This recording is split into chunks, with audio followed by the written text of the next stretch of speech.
Santet sumber nyawa merupakan salah satu jenis santet yang paling ganas.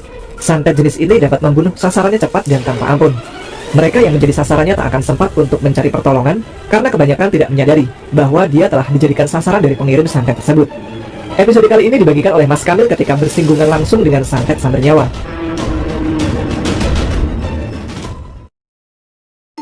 Kisah ini dikisahkan oleh Kamil, 25 tahun, berasal dari Bandung. Sebuah kisah nyata yang pernah dialami oleh pamannya pada tahun 2014 tentang santet sumber nyawa.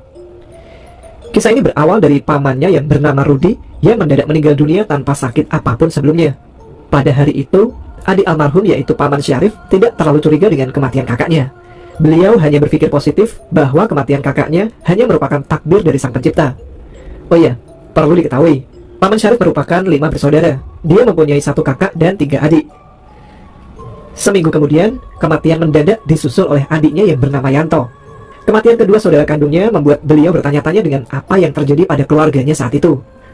Lalu Paman Syarif berkonsultasi ke Paman Sahara, karena Paman Sahara ini mengerti tentang hal gaib. Har, gimana ini menurut kamu? Apa yang sebenarnya terjadi kepada kedua saudaraku sampai bisa meninggal mendadak dalam waktu dekat begini? Ungkap Paman Syarif. Saya juga kepikiran tentang hal ini. Kayaknya ada yang gak beres, Rif. Gini aja, kita besok datangi saja makam kedua saudaramu, Rif. Gimana? Ungkap Paman Sahara dengan raut wajah serius. Oke, kita kesana besok pagi, Har. Ungkap Paman Syarif. Hari kedua setelah kematian adiknya, Paman Syarif bersama Paman Sahara mendatangi kuburan adiknya. Setelah didatangi, alangkah kagetnya mereka berdua, karena kuburan adik Paman Syarif ada retakan di tengah kuburannya, seperti membelah. Walau tidak besar retakan tersebut, tidak logis saja, karena kuburan itu baru 2 hari. Paman Sahara pun menyimpulkan ada yang gak beres dengan kematian 2 saudara Paman Syarif. Loh kok, kuburan adikmu ada retakannya, Rif? Kan makam ini baru 2 hari, masih terbilang baru. Ungkap Paman Sahara keheranan. Saya juga gak tahu, Har. Wah, ini ada yang gak beres. Kayaknya ini disantet sumber nyawa, Rif. Kenapa ya ini terjadi kepada kedua saudaramu? Kamu harus hati-hati, Rif, dan mencari tahu apa motif dari si pelaku mengincar keluargamu. Ungkap Paman Sahara. Kejadian ini membuat Paman Syarif was-was dan takut. Takut dia yang menjadi target selanjutnya sehingga meminta bantuan ke Paman Sahara untuk membereskan masalah ini. Paman Sahara harus meminta bantuan guru besarnya, walaupun Paman Sahara bisa menanganinya sendiri. Tapi masalah ini berhubungan dengan santet sumber nyawa, sehingga harus meminta bantuan juga kepada guru besarnya agar meminimalisir bahaya yang akan terjadi terhadap dirinya. Gimana ini, Har? Kan kamu mengerti dalam hal ini, ungkap Paman Syarif. Iya, Rif, saya ngerti. Tapi ilmu sumber nyawa ini biasanya dipegang oleh orang yang berilmu tinggi. Saya juga harus meminta bantuan guru besar saya untuk meminimalisir bahaya yang akan terjadi nanti, ungkap Paman Sahara. Pokoknya masalah ini saya bebankan semua ke kamu, Har. Tolong saya ya. Yaudah, saya harus telepon dulu beliau, karena beliau selalu berpindah-pindah tempat. Ditambah, saya udah bertahun-tahun tidak bertemu beliau, kata Paman Sahara. Yaudah, pokoknya biaya semua perbekalan saya yang tanggung, agar kamu mendatangi guru besar kamu, kata Paman Syarif. Guru besar Paman Sahara ini adalah orang yang suka bertafakur di gunung-gunung. Bukan untuk muja atau bersekutu dengan setan, tapi memang beliau suka bertafakur, bermunajat di tempat-tempat atau makam para wali dan tempat ziarah lainnya. Paman Sahara mendapatkan info bahwa guru besarnya ada di Gunung Gambir, Cianjur. Paman Sahara segera melakukan prepare untuk berangkat menuju Gunung Gambir menyusul guru besarnya. Keberangkatan Paman Sahara ke Cianjur dari Bandung memakai 3 sepeda motor. Kamil bersama Ruslan, Paman Sahara bersama Bibi Nali, Paman Pepen bersama Bi Ros. Sedangkan Paman Syarif tidak ikut karena harus kerja dan istrinya pun Bi Tarsiah harus mengurus anaknya yang masih bayi. Pasti kalian bertanya-tanya kenapa yang bersangkutan tidak ikut. Jadi begini, pada dasarnya kita semua saudara, sudah sepatutnya kita saling menjaga. Paman Syarif adalah suami dari Bi Tarsiah. Nah, Paman Sahara merupakan adik kandung dari Bi Tarsiah. Juga termasuk Kamil dan Ak Ruslan adalah keponakan mereka. Kecuali Paman Pepen sama Bi Ros, mereka merupakan tetangga yang ingin diobati juga oleh Paman Sahara. Bertemu guru besarnya pun menjadi alasan kedua, karena Paman Sahara sangat rindu terhadap gurunya. Lanjut ke cerita perjalanan mereka menuju Gunung Gambir, Cianjur. Dari Bandung menuju Cianjur menempuh perjalanan kurang lebih 5 jam, karena perjalanan yang ditempuh memang jauh, ditambah faktor para orang tua yang mengemudikan motor tak terlalu cepat. Setelah sampai di kaki Gunung Cianjur, mereka harus melanjutkan berjalan kaki menuju atas gunung yang ditempuh selama 8 jam. Untungnya, guru besar Paman Sahara gak terlalu di atas posisinya. Beliau bertafakur di bawah puncak Gunung Gambir. Assalamualaikum, ungkap salam Paman Sahara. Waalaikumsalam, jawab guru Paman Sahara dan orang-orang yang bersamanya. Jam 5 sore bertemulah mereka semua dengan guru besar Paman Sahara. Karena kami kurang tahu nama beliau, jadi kita akan memanggil beliau dengan sebutan Papih. Paman Sahara pun suka memanggilnya Papih karena Paman Sahara sudah menganggap beliau sebagai bapak. Usia Papih sekitar 65 tahunan. Papih ini bertafakur bersama dua sahabatnya yang bernama Om Kakang dan Om Indra. Dua sahabatnya pun sama-sama sedang bertafakur di gunung tersebut. Mereka berdiam diri di pendopo yang lumayan besar, ukurannya 5 kali 6 meter. Pendopo tersebut tidak memiliki pintu ataupun jendela, jadi langsung tembus ke pemandangan luar. Ciri-ciri Papih ini, beliau bertubuh tinggi besar dan agak gendut, bermuka bersih, awet muda, mengingat usianya yang sudah mencapai 65 tahun, dengan gigi yang masih rapih dan perawakannya juga sedikit bungkuk, mirip persis seperti dalam pewayangan Semar. Beliau pun berambut pirang agak putih di bagian depannya. Baru saja rombongan mereka sampai, Papih langsung menyambut dengan ramah, terutama kepada Paman Sahara, karena mereka sudah bertahun-tahun tidak bertemu. Terakhir kali mereka bertemu yaitu ketika pengajian yang diadakan di Bekasi. Dan setelah itu, Paman Sahara harus bertugas pindah kerja ke Bandung, sedangkan Papih pindah ke daerah Jawa Tengah. Setelah bertemu, mereka pun saling berpelukan melepas rindu layaknya anak dan bapak yang sudah lama tak bertemu. "Apa kabar kamu, nak?" ungkap Papih kepada Paman Sahara. "Alhamdulillah baik, Pi. Papih apa kabar?" "Papih masih awet muda aja," kata Paman Sahara sambil bercanda. "Ah, kamu ini bisa aja. Alhamdulillah, Papih masih diberi kesehatan oleh Allah Subhanahu wa Ta'ala, nak." "Syukurlah, alhamdulillah," jawab Paman Sahara. "Ini keluargamu, nak?" kata Papih sambil melihat ke arah kami. "Iya, Pi. Ini istri aku yang baru, Pi. Nani namanya. Kan yang di Bekasi waktu itu meninggal akibat tabrak lari di jalur Pantura. Yang ini Ibu Ros sama Bapak Pepen. Dan yang pemuda dua itu keponakan aku, Pi. Namanya Ruslan sama Kamil," jawab Paman Sahara memperkenalkan semua. "Oh iya. Alhamdulillah semua dikasih kelancaran oleh Allah Subhanahu wa Ta'ala dalam perjalanan ke sini," ucap Papih. Papih ini bisa berbicara 8 bahasa. Sudah tentu Indonesia, Jawa, Sunda, Inggris, Arab, dan bahasa asing lainnya. Yang membuat kami kagum adalah beliau bisa baca tulis aksara Sunda Pallawa. Selain itu, Papih basicnya suka bercanda.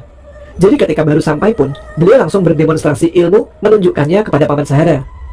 Ketika itu Papih langsung memanggil 3 banaspati dan cara memusnahkannya sehingga hancur lebur. "Ya Rijal Gaib, hadir," ucap Papih.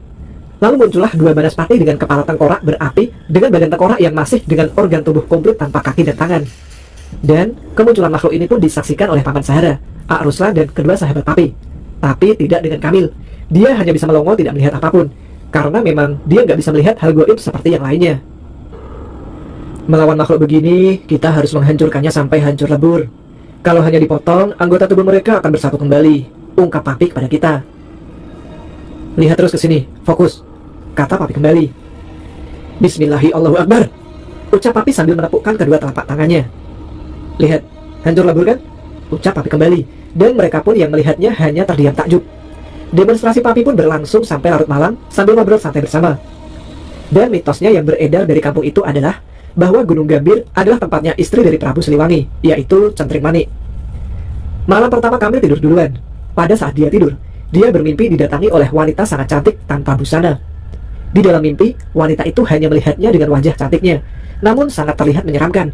Walaupun begitu, dalam hati, Kamil terus beristighfar karena dia tahu bahwa itu hal yang gak beres. Hari kedua pada siang hari sambil membuat nasi liwet, mereka mengobrol permasalahan utama yaitu Paman Syarif.